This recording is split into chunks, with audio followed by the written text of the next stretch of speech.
Guys, I'm really delighted to welcome to the podcast Myra Flores. She is a U.S. citizen born in Mexico. She came legally to the United States at the age of 6. She became a naturalized U.S. citizen. She's a respiratory care practitioner who works caring for the elderly and the disabled and has been on the front lines helping people to fight against COVID. She's lived in the Rio Grande Valley. This is the south part of Texas, right near the border, since 2004. She's now running for Congress in South Texas, District 34. Myra, welcome to the podcast.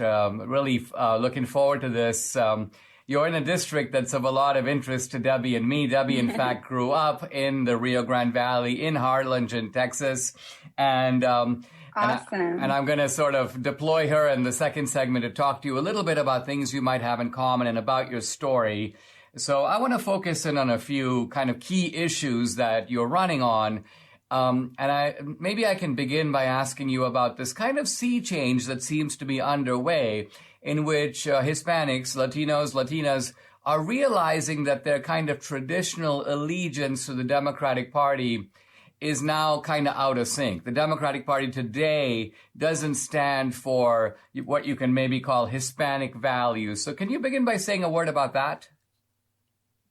Absolutely. Well, I wanted to start by saying I grew up here in South Texas. I actually graduated from high school in 2004 in San Benito, but I grew up here in this area, and I've always said the Hispanic community is very conservative. Our values are pro-God, pro-life, pro-family, all about hard work.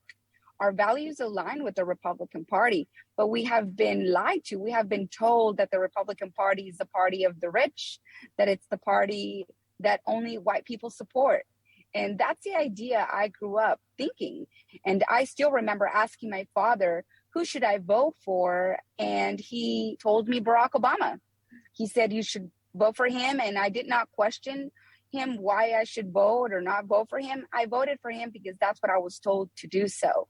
But a family member of mine came up to me and said, Myra, do you know exactly what you're voting for? And I said, to be honest with you, I don't. So when she explained to me the platforms, I told her, I'm a Republican.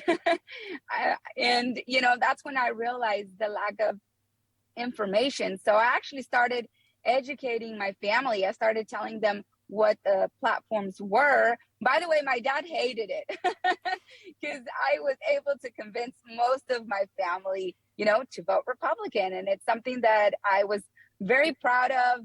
So I actually decided to get involved at the local level because I realized that if I was able to convince my family, what if I'm able to convince my community? What if I start knocking doors, making phone calls, making events? So I reached out to the local GOP in Hidalgo, and I became the Hispanic Outreach Chair for 4 or 5 years and dedicated myself to the community and making sure that they knew exactly what they were voting for. That was, for me, the priority. I wanted them to know exactly what they were voting for. And when I would give them the information, they would realize that they did not support the Democrat Party's platform. Myra, normally the Democrats, they appeal to minorities, loosely speaking, on 2 bases. One is we have all kinds of benefits that we're going to give you if you vote for us. So this is a kind of, broadly speaking, a vote buying scheme, but it's we offer you these entitlements and you can count on them and we are the people to deliver them. And the second one is the race card. And as you mentioned, the notion of only white people are Republicans, but the idea is that persons of color like you or even like me were victims in this society. We should develop a victim mentality. We should see white supremacy as the problem. It seems like you have sort of been liberated from all this nonsense, but talk a little bit about how, because it's obviously tempting enough that other people are suckered into it. How is it that you're able to sort of see through the fog and realize these people are selling us some false snake oil here that we need to be able to see through? Right. Well, for me, my values are very important. And I've always believed that, no political party is worth us putting our values aside. So I can only speak for myself. When I saw that my values align with the Republican Party, it was no question for me, like, oh, I'm going to vote this way because these are my values. Now, this area, this community, yeah, you're right. The Democrats have always made those type of promises, but I believe that they want to keep us poor. They want to keep us poor and educated so they can continue controlling our vote. They always make the same promises about immigration. They use that issue because they understand that it's important to us. So they're always using the immigration issue, but yet they're not solving the solution, and they're never going to solve the solution because they will have nothing else to use to obtain our vote. So they're never going to, solve this issue with the immigration problems that we currently have in the United States. Is just, I don't know, everything I see on the Democrat Party is just standing against everything we stand for in South Texas. And people tell me, how can you, vote Republican if you're from Mexico? Well, it's obvious that they do not understand our culture, but our culture, again, is very conservative, and the Democrat Party just doesn't share absolutely nothing with us. When you mentioned a moment ago, Myra, hard work, I think what you were talking about is that what most immigrants aspire to is bettering their own life and bettering the lives of their children. So in other words, this is typically called upward mobility. You move up in life, you move from a shack to a smaller house to then a little bigger house, and then you have a yard. And then if you make it, you have a pool. This is the American dream. And it seems that what you're saying is, I believe in the American dream. I don't believe in this idea of being a perpetual victim. Absolutely. I am the American dream. I came here to the United States when I was 6 years old. I worked in the cotton fields at 13 years old, instilling in me the value of hard work, allowing me to get an education, became a respiratory care practitioner. If that is not the American dream, what is? And I just want to make sure that our children are able to obtain the American dream just like I have achieved it. And I do believe that we should not allow the left to jeopardize the American dream. And that's exactly what they're doing. Myra, it's been a real pleasure chatting with you. We're going to take a break, but when we come back, I'm going to do a handoff to Debbie. She'll be sitting in this seat, and she'll chat with you in the second segment. But I do want to let you know we want to do everything we can to help you to get over the finish line. You're a great candidate, and it's about time that we turn that seat red. So we'll be right back. Thank you so much. God bless. The other thing I wanted to talk to you about was personal. I hear that your hubby is a Border Patrol agent.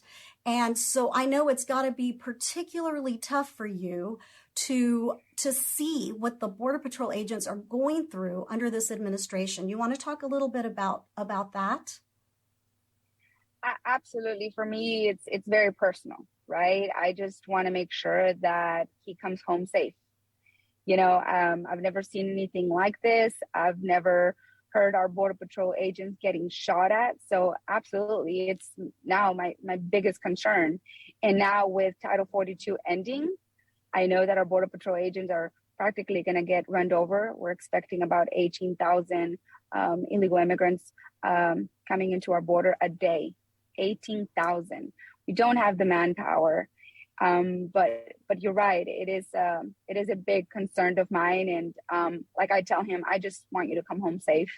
At the end of the day, you do have a family, and think of us and, through the day, and make sure that, that you make the right decisions, and that those decisions bring you back home. Yeah, great. Well, it's always very special to me when I go to the Valley. I try to go as often as I can, though I don't go very often to visit my mama. But every time I go through the border security area, I always thank them for their service, because I know it's tough. I know that it's a thankless job, especially now. So hats off to you and your hubby for the work he does. Thank you.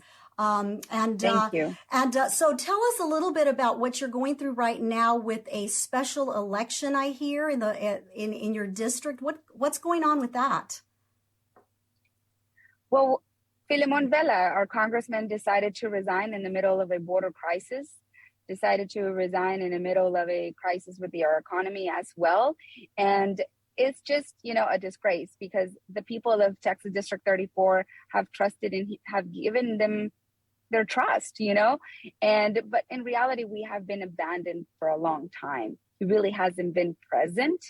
So I want to show this district what real leadership looks like. Me wanting to put the families of District 34 first should not be political. We are fed up here in South Texas. We truly are. We're fed up of the corruption, of the compadre system in this area. And if we want real change, we have to vote for the person that is going to look after the interest of the well-being of the community of this district. And what's happening at the border is just insane. I mean, clearly the Biden administration doesn't care about the safety of the American people or the safety of the children coming in through our borders as well. The cartel has taken over the borders. So any illegal immigrant that's crossing has to pay thousands and thousands of dollars. So we're funding a criminal, so we're allowing, illegal immigration is funding criminal organizations that has destroyed Mexico, and I can visit my family back home. It's been many years since I've been in Mexico to visit my family. They took that away from me, but they didn't just take that away from me. They took away from thousands of people here in South Texas, from millions of people here in the United States, from us being able to visit our loved ones. Why would I want that for the American people? I tell the people of South Texas, why haven't you visited your family in Mexico? And they said, because we're scared. And I said, exactly. So I don't want what you're scared of to come here. Right. Yes, there's good people, amazing children coming for the American dream, but we want them to come here the legal way. Absolutely. As a child, I used to leave our doors open. I mean, not open, unlocked, in Harlingen. Whereas they can't do that anymore. My mother has to make sure that she locks every door, every window. It's really sad to see what's going on in the Valley, Myra. But, you are that person that can change and make my dream of turning the Valley red. Myra, we wish you lots of luck. You. And as Dinesh said, thank you so much. We will do whatever we can to get you through that finish line, because we want to see the Valley red, and we want to see you succeed and be the Congresswoman that the Valley deserves to have. Thank you again for being with us. Absolutely. Thank you. God bless you. God bless you.